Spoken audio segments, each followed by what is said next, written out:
Hello students, आज का हमारा टॉपिक है जीवन सत्व यानी कि विटामिन्स। हमने देखा कि हमारे शरीर को वृद्धि के लिए और एनर्जी के लिए और रोगों से बचाव के लिए कुछ तत्वों की आवश्यकता होती है, जिसमें हम मुख्य रूप से देखें तो ग्रोथ के लिए हमें प्रोटीन और वसा की आवश्यकता होती है और एनर्जी के लिए कार्बोहाइड्रेट एंड फैट। इसके अलावा मिनरल्स हमें जरूरत होती है। देन बाद में ये पता चला कि आदमी जो व्यक्ति होता है उसकी वृद्धि जब होती है तो कई बार उसमें वृद्धि रुक जाती है। अब वो वृद्धि ये देखा गया कि उसको तो प्रॉपर वसा भी मिल रही है, प्रोटीन भी मिल रही है, कार्बोहाइड्रेट भी मिल रही है, मिनरल्स भी मिल रहे हैं, यानी कि कुछ और भी तत्व आवश्यक है जो कि कम है, इसलिए उसके शरीर में रोग भी हो रहे हैं और वृद्धि भी हो रही है। तो अब इसके जो हम खोज है कैसे हुई इसके बारे में डिस्कस करें तो 1906 में कैम्ब्रिज यूनिवर्सिटी के बहुत मशहूर वैज्ञानिक थे जिनको नोबेल प्राइज भी मिला, हॉपिंस। उन्होंने ये खोजा कि हमारे जीवन में जो वृद्धि के लिए कार्बोहाइड्रेट, प्रोटीन, वसा और मिनरल्स के अलावा कुछ और भी तत्व आवश्यक हैं। उसके बाद फिर ये खोज की गई, चूहों पे खोज की गई, उनको वसा भी दी गई, कार्बोस भी दिए गए, उसके अलावा प्रोटीन दिया गया और सब मिनरल्स दिए गए, और ये देखा कि अभी भी उनकी ग्रोथ नहीं हो रही है और उनमें कोई ना कोई रोग हो रहा है। तब ये खोजा गया कि इसका मतलब इसके अलावा एक और भी रिक्वायरमेंट है। ठीक है, फिर इस पे और अधिक खोज की गई और उसके बाद 1911 में फंक ने ये खोज की कि कोई ऐसा तत्व है जिसकी कमी से दो रोग हुए हैं, जिसे बेरी बेरी और स्कर्वी बोला जाता है।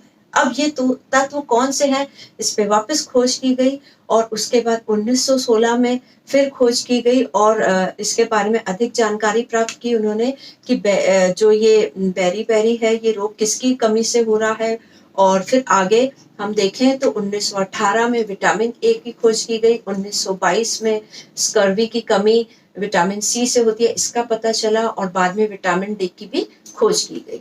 तो यानी कि धीरे धीरे ये अलग अलग विटामिन की खोज करते गए और ये पता चला कि ये अल्प मात्रा में ही भले हमें चाहिए हो, लेकिन इनकी रिक्वायरमेंट हमारे शरीर के लिए बहुत ज्यादा जरूरी है। अब इसका नाम अगर देखें तो इसका नाम है वीटा प्लस मीन।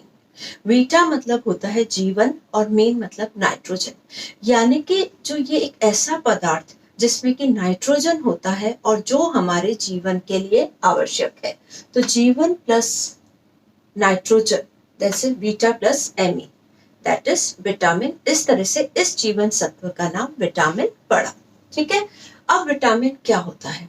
विटामिन की परिभाषा 1936 में खोज करके दी गई कि यह एक कार्बनिक यौगिक है, ठीक है, जो हमारे भोजन में बहुत अल्प मात्रा में रहता है, यानी कि organic compound which is in very we can say very less amount it is found in a food, मतलब बहुत ही अल्प मात्रा में हमारे भोजन में रहता है, किंतु ये बहुत एक हम कह सकते हैं आवश्यक तत्व है। दो it is in very small amount but it is very very essential. और ये जो तत्व एक नहीं है, जो हम ये कहें कि विटामिन है तो वो विटामिन एक नहीं है, बल्कि ये एक समूह है। There are different variety of vitamins. तो ये विटामिन एक आवश्यक तत्व है, लेकिन ये तत्व एक नहीं है, बल्कि कई प्रकार के तत्व होते हैं जिन्हें दो भागों में विभाजित किया गया है। And we know there are two type of vitamins. इनको दो भागों में किया गया है। जैसे पहला जो है वसा में घुलनशील, that is fat soluble vitamins, and second है वाटर सोल्यूबल विटामिन्स, यानी कि जल में घुलनशील विटामिन। तो अब हम ये देखें तो विटामिन की खोज कैसे हुई? पशुओं पे, चूहों पे, खरगोश पे, इन पे सब पे स्टडी की गई और देखा कि इनको protein, carbohydrate, minerals and fat सब देने के बावजूद भी इनमें कोई ना कोई कमी आ रही है, इनकी ग्रोथ प्रॉपर नहीं हो रही है। That means there is some one more nutrient which is required. तो फिर ये देखा कि ये बहुत इंपॉर्टेंट न्यूट्रिएंट है और ये न्यूट्रिएंट एक नहीं है बल्कि अलग अलग है।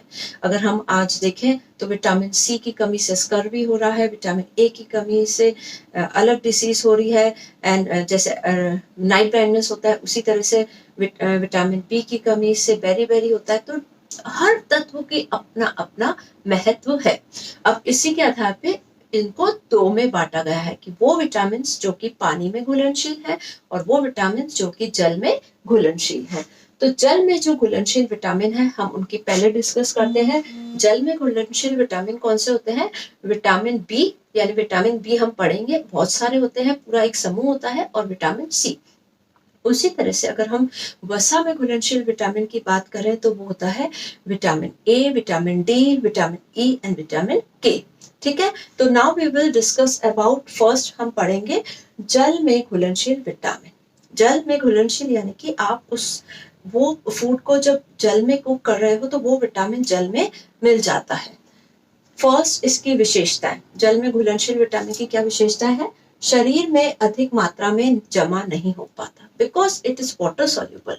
तो ये हमारे शरीर में एकत्रित नहीं हो सकता, we can't store them, that means you have to take every day. आपको रोज जल में घुलनशील विटामिन को अपने फूड में इंक्लूड करना पड़ेगा, क्योंकि ये हमारे शरीर में ज्यादा देर तक नहीं टिकते। ये पानी में घुलकर शीघ्र विसर्जित हो जाते हैं, because they mix with water, उसमें घुल जाते हैं और हमारे शरीर से उनका विसर्जन हो जाता है, यानी कि एक्सक्रीशन हो जाता है, हमारे शरीर से बाहर निकल जाते हैं। सेकंड, इनकी कमी का प्रभाव शरीर पर नजर आने लगता है। दैट मीन्स अगर आपने जल में घुलनशील विटामिन आपकी डाइट में नहीं ले रहे हैं तो आपको थोड़े ही दिन में इसकी कमी दिखने लग जाएगी। आपको कोई ना कोई ऐसी प्रॉब्लम हो जाएगी जिससे आपको लगेगा कि आपकी डाइट प्रॉपर नहीं है, उसमें कुछ ना कुछ कमी है। दैट मीन्स इससे हमने मेन चीज ये है कि we have to take every day. हमें जल में घुलनशील विटामिन क्योंकि हमारे शरीर में स्टोर नहीं होते हैं, तो हमें उनका जो है मात्रा डेली अपने फूड में इंक्लूड करना चाहिए। देन इसमें कार्बन, हाइड्रोजन, ऑक्सीजन, नाइट्रोजन होता है। ये तो हमने किया है कि कार्बन, हाइड्रोजन, ऑक्सीजन के साथ साथ नाइट्रोजन होता है इसमें मेन चीज, तथा कभी कभी सल्फर व कोबाल्ट भी पाया जाता है। तो विटामिन में हमें ध्यान रखना है कि इसमें नाइट्रोजन होता है।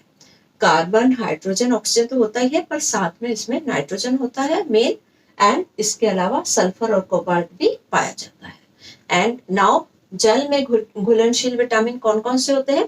पहले ही बोला, एक तो विटामिन बी का समूह होता है, पूरा ग्रुप होता है, और उसके अलावा विटामिन सी। ठीक है, अब हम विटामिन बी के जो ग्रुप है उसके बारे में मैं आपको नाम बता देती हूँ, उसके बाद हम एक एक करके विटामिन को डिटेल में पढ़ेंगे। हम पहले जल में घुलनशील विटामिन के बारे में पढ़ रहे हैं। ठीक है, जल में घुलनशील विटामिन जो विटामिन बी है वो कई सारे होते हैं, और इसको एक समूह बना दिया गया है विटामिन बी का। ठीक है, और इसको सम्मिलित रूप से हम कहते हैं विटामिन बी कॉम्प्लेक्स। हम जो मेडिसिन लेते हैं, बीमार हो जाते हैं, तो हमें डॉक्टर विटामिन बी कॉम्प्लेक्स देता है, यानी एक पर्टिकुलर विटामिन बी नहीं होता, उसमें सारा ग्रुप होता है, और उस ग्रुप में कौन कौन से विटामिन बी शामिल होते हैं मैं आपको बताऊंगी। और कुछ तो बहुत ही अल्प मात्रा में होते हैं जिसकी हमें फूड से इटसेल्फ मिल जाते हैं, और कुछ अगर हमें कमी होती है तो हमें उनको मेडिसिन के रूप में, कैप्सूल के रूप में, ओरल सप्लीमेंट एक्स्ट्रा लेना पड़ता है। अब ये कौन कौन से हैं देखिए। फर्स्ट है थायमीन। थायमीन हम डिटेल में पढ़ेंगे। थायमीन जो होता है जिसकी कमी से बेरी रोग हो जाता है, इसे विटामिन B1 कहते हैं। देन राइबोफ्लेविन, B2 कहते हैं राइबोफ्लेविन। देन कम्स नाइसिन या nicotinic acid. Then comes pyridoxine जिसे B6 कहते हैं। Then biotin, biotin is also vitamin B. Then pantothenic अम्ल, पेंटाफेनिक एसिड बहुत अल्प मात्रा में रिक्वायर्ड है। फॉलिक एसिड हमें सबको पता है आयरन से रिलेटेड होता है folic acid. Then inositol, then para amino benzoic acid, ये बहुत अल्प मात्रा में है इनकी रिक्वायरमेंट। साइनोकोबालमिन जिसे विटामिन B12 कहते हैं, एंड कोलिन। अब अगर हम देखें तो कुछ विटामिन इसमें बहुत अल्प मात्रा में है और जो हमें फूड से हमारे को रिक्वायरमेंट पूरी हो जाती है, लेकिन मुख्य रूप से हम देखें जो हमारे को जिनकी कमी से बहुत अधिक परेशानियां होती हैं या हमारे रोग उत्पन्न हो जाते हैं, वो है थायमीन, राइबोफ्लेविन, नाइसिन हम कह सकते हैं, फॉलिक एसिड कह सकते हैं।